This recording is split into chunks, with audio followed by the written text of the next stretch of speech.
Well, hello. Welcome to another edition of The Movie Man. I'm Bob Paglia, your movie man. And since the last time I saw you, I saw a few more films. And Rutger Hauer was in a what might be called an exploitative film remake from the 60s through the 80s, which was a very popular type of film at that time, called Hobo with a Shotgun, where he portrays a hobo, a nameless man, who wanders into a town that is totally corrupt. And the local crime boss runs a local entertainment industry where violent entertainment is the way that the boss keeps control of the town. And he has two violent sons, and as things progress, the hobo is befriended by a prostitute who takes him in after he has defended her from someone whom she thought was not going to try to assault her. And so they become friends, and then the story progresses with escalating violence until the hobo acquires a shotgun and then uses that in kind of Wild West fashion to try to once again right the wrongs and tame the corrupt town. This film, Hobo with a Shotgun, was originally a fake trailer that was on one of the Grindhouse movies that Quentin Tarantino and Robert Rodriguez did a while ago. And it was decided that they would expand this fake trailer into an 85-minute feature film. It's not something I would heartily recommend, but if you have clinical detachment and want to see how films of that genre were done, where exploitation, profane language, explicit physical affection, all of this was done from the late 60s into the 80s, then this film, Hobo with a Shotgun, might be interesting to you. I would give it 2.5 Paglia paw prints of approval, okay? That's Hobo with a Shotgun. Then we have Win-Win, the film that stars Paul Giamatti as a lawyer and high school wrestling coach. And Burt Young portrays an elder man who is presumably mentally deficient now and is supposed to be cared for by a guardian. And Giamatti is a lawyer who's in financial straits. So he decides that perhaps he can become the guardian, and that way he will be paid a stipend by the state. So he's able to acquire guardianship, but he decides that even though the stipulations are that the man can live in his own home, he tells the man that he has to live in a rest home per order of the judge. So reluctantly, Burt Young goes to the rest home, even though he dislikes it. Meanwhile, his grandson comes to visit him, and this starts to complicate things.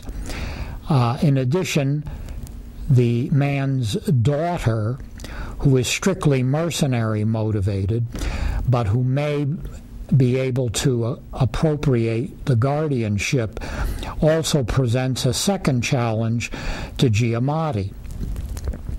Now, more complications pile up because Giamatti's high school wrestling team is not doing that well.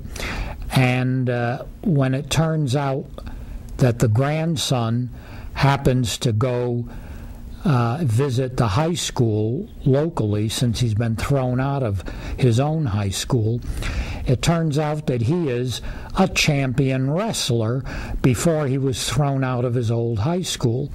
So now you have all these issues. An estranged grandson who was thrown out of high school. How will he be able to wrestle competitively at this other high school if he's not formally a student? What is the daughter going to do about appropriating the guardianship for her father? And will the elder man find out that he could have been living in his own home all along? This is a very well done film that combines a lot of elements comedically, dramatically, ethically. It has sensitivity. It's very well done. Paul Giamatti does a really good job, as do all of the co-stars. So I would definitely give it 1, 2, 3, 4 Paglia paw prints of approval. Okay, that's win-win. Then we have X-Men First Class. All right, this is a prequel of the X-Men series. And you know, the prequel actually got its start many years ago when the makers of Butch Cassidy and the Sundance Kid, the film that was released in 1969 and made a superstar out of Robert Redford, co-starring with Paul Newman. When the movie makers realized they had killed off their main characters who were so popular, they decided, well, if we can't do a sequel, we'll do a prequel. So they did Butch and Sundance, the early years, which gave Tom Berenger his start. Now, of course, that film did not do that well, but it broke the ice to a new genre, the prequel. And so now we have the Hannibal Lecter series that has done a prequel, Hannibal Rising.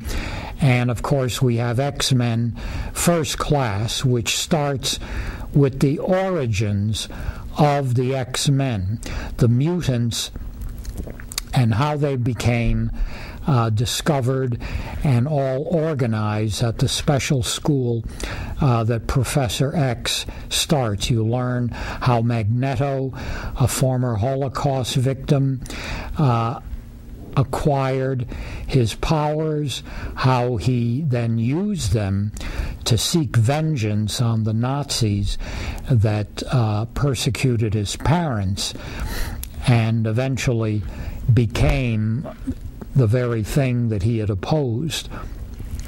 It's very well done, good action, sensitivity. Jennifer Lawrence stars as the new Mystique. It's very well done and certainly worth seeing. It has action, drama, everything in it. So I would give it 1, 2, 3, 4 Paglia paw prints of approval. Okay, X-Men First Class.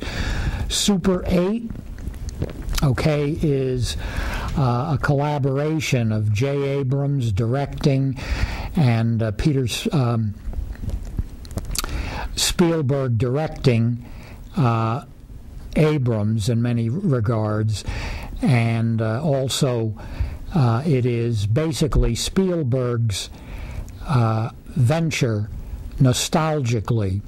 When Spielberg was a boy, he made films with Super 8 film. So hence the title of this film is Super 8. And it deals with a group of middle school youngsters who are making a zombie film. One of the youngsters is Elle Fanning, the sister of Dakota Fanning.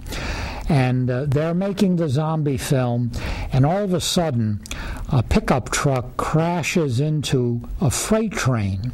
And inexplicably, the freight cars go flying all over. You would think that nothing would have happened to the train, but there is some type of force that is catapulting all these objects into motion, and this leads the youngsters into an incredible adventure that involves aliens.